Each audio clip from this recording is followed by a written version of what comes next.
નમસ્કાર મિત્રો, સુપ્રભાત, જય શ્રી કૃષ્ણ, હર હર મહાદેવ અને જય માતાજી।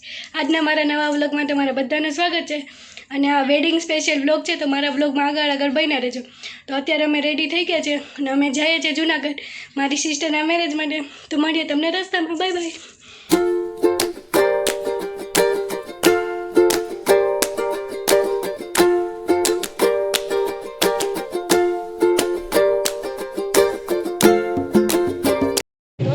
ફાઇનલી જૂનાગઢ પહોંચી ગયા છે અને હવે તમને આખું લોકેશન બતાવો।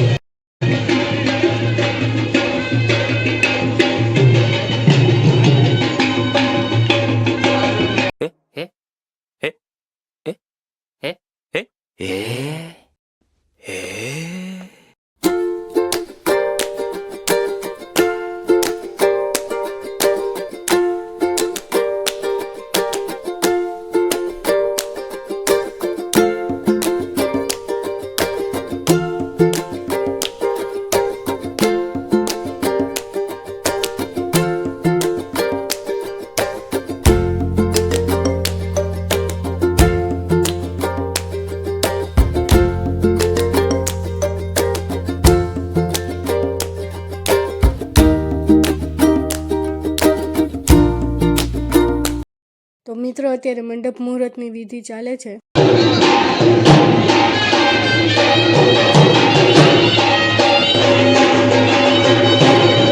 તો મિત્રો હવે મંડપ મુહૂર્ત પતી ગયું છે અને હવે હલ્દીની તૈયારી શરૂ થઈ ગઈ છે। તો તમે આગળ બ્લોગમાં બન્યા રહેજો।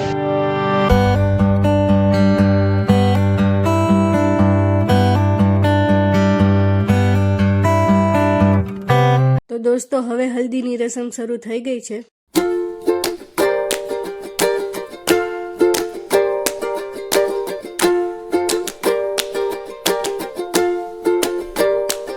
તો મિત્રો અત્યારે મારા મામા મામી સુકનની હલ્દી વૈસુબેનને લગાવે છે।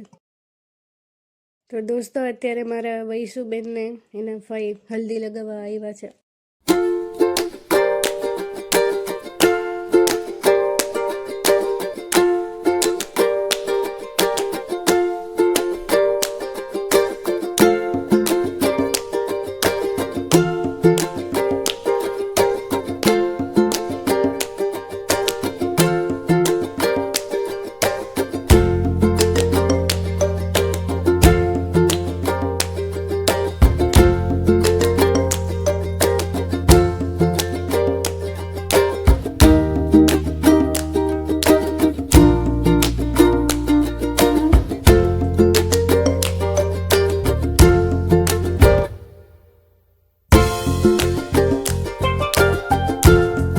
તો મિત્રો અહીંયા રીલ બનાવવાની ટ્રાય ચાલે છે।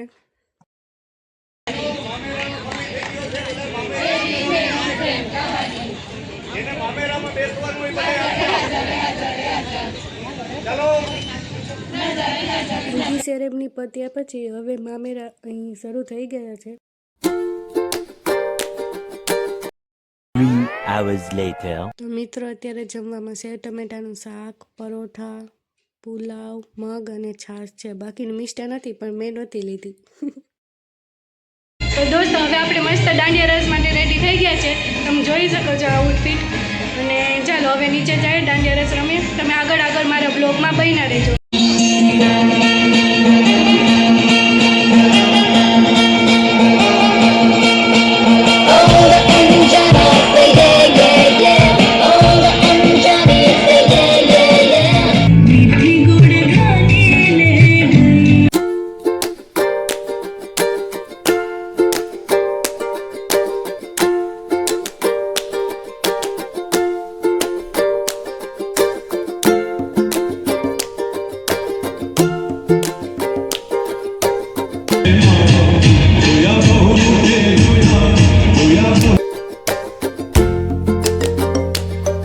One eternity later. A few moments later.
जाओ जी मेरे बीत कराओ जी अरे क्यों तरसाओ मैंने शकल दिखाओ जी हर शरारत सब दारों में तो हरी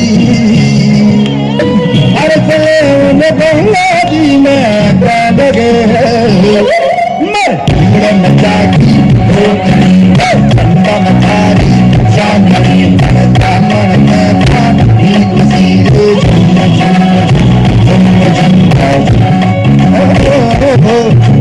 बिगड़े मचा की चंदा मचारी चांदी दामन में पानी खुशी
जाने ले चला तेरा रास्ता न माने कहाँ मेरा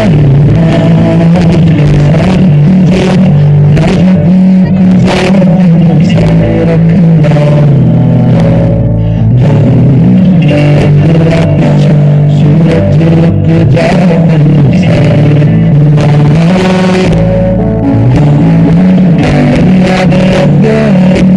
झुक जाओ तुम संग रखना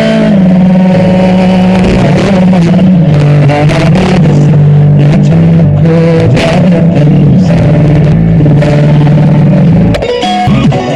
दिल्ली पकड़ के तूने चलना सिखाया था ना दहलीज ऊंची है ये पार करा दो दादा मैं तेरी मलिका टुकड़ा मैं तेरे दिल का एक बार फिर से दहलीज पार करा दे मुड़ के ना देखो दिलबरो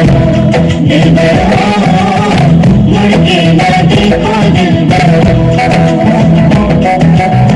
मुड़ के ना देखो दिलबरो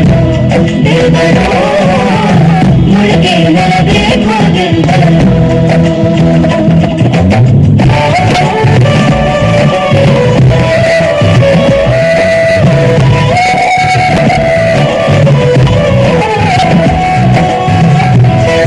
जो काटे जाए उगते नहीं बेटियां जो ब्याहे जाए मुड़ते नहीं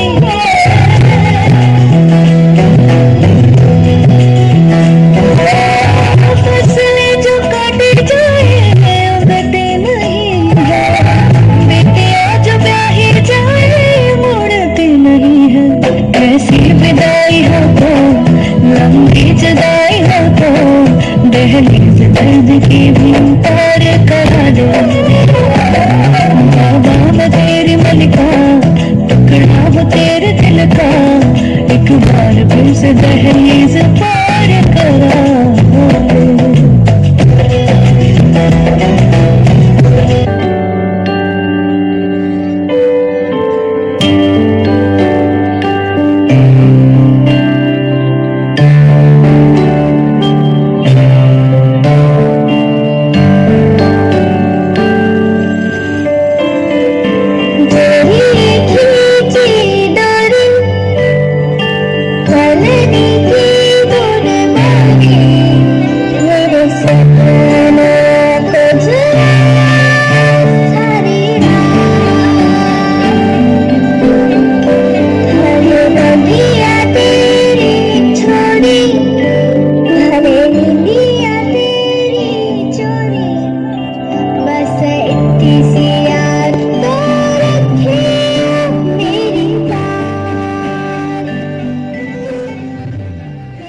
The next day.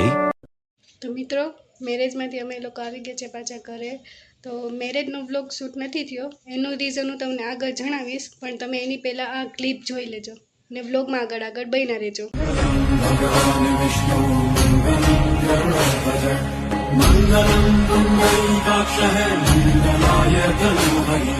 Ram Ram जय राजा राम राम राम जय सीताराम राम राम जय राजा राम राम राम जय सीताराम राम राम जय राजा राम राम राम जय सीताराम राम राम जय सीताराम. દોસ્તો અમે ફાઇનલી આવી ગયા છે હવે પોરબંદર. તો તમને આ બ્લોગ કેવો લાગ્યો જરૂરથી કમેન્ટમાં જણાવજો. પ્લસ હવે અમે જઈએ છીએ હાથલા, તો તમે આગળ બ્લોગમાં બન્યા રહેજો. પ્લસ હું તમને એ કહેવાનું ભૂલી ગઈ કે હું મેરેજનું કંઈ બહુ શૂટ નથી કરી શકી, કેમ કે મારો ફોન બહુ જ હીટ થતો હતો. પ્લસ મારો કેમેરો ખુલતો નહોતો અને ફોન બી બહુ હેંગ થતો હતો હીટના હિસાબે. સો મેરેજનો કંઈ હું શૂટ નથી કરી શકી. તો તમે લોકો હવે આગળ બ્લોગમાં બન્યા રહેજો. દોસ્તો આજે હું તમને લઈને આવી છું દેવભૂમિ દ્વારકા ને પોરબંદરની સરહદ પર આવેલા એક અતિ પ્રાચીન ગામ હાથલામાં. અહીં આવેલું છે 7મી 8મી સદીનું મૈત્રકાલીન શનિદેવ મંદિર, જે પુરાતત્વ વિભાગ દ્વારા રક્ષિત સ્મારક જાહેર કરાયેલું છે. નવગ્રહોમાં 7મું સ્થાન ધરાવતા શનિ મહારાજનો ઇતિહાસ આ જગ્યા સાથે ખાસ જોડાયેલો છે. પૌરાણિક કથા મુજબ મહાભારતના યુદ્ધ પછી મુદગલ ઋષિ અહીં પીપલવન પીપળાના વનમાં આશ્રમ બનાવીને રહેતા હતા. તેમની ભક્તિથી પ્રસન્ન થઈને શનિદેવ પોતે હાથીની સવારી પર અહીં પધાર્યા હતા. જ્યાં શનિ મહારાજ હાથી પર બિરાજમાન થયા તે હસ્તિન સ્થળ તરીકે ઓળખાય છે. સમય જતાં અપભ્રંશ થઈ ને આજે તે હાથલા તરીકે ઓળખાય છે.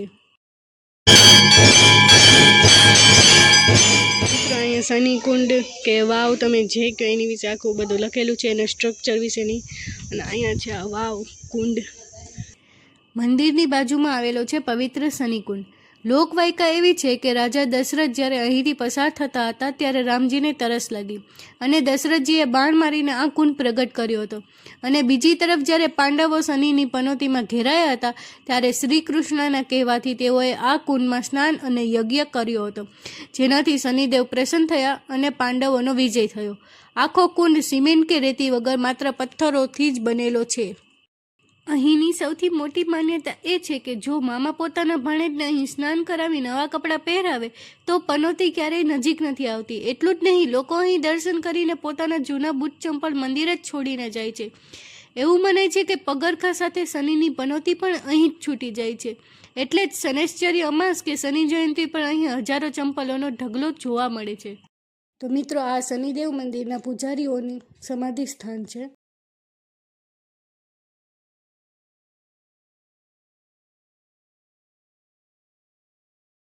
મિત્રો, અમે આવી ગયા છે હાથલાથી હવે ઘરે. તો તમને આ વ્લોગ કેવો લાગ્યો કમેન્ટમાં જરૂરથી જણાવજો. અને નેક્સ્ટ વ્લોગમાં મળીએ. ત્યાં સુધી તમે બધા તમારું ધ્યાન રાખજો. Bye bye. હર હર મહાદેવ. જય શ્રી કૃષ્ણ. જય માતાજી.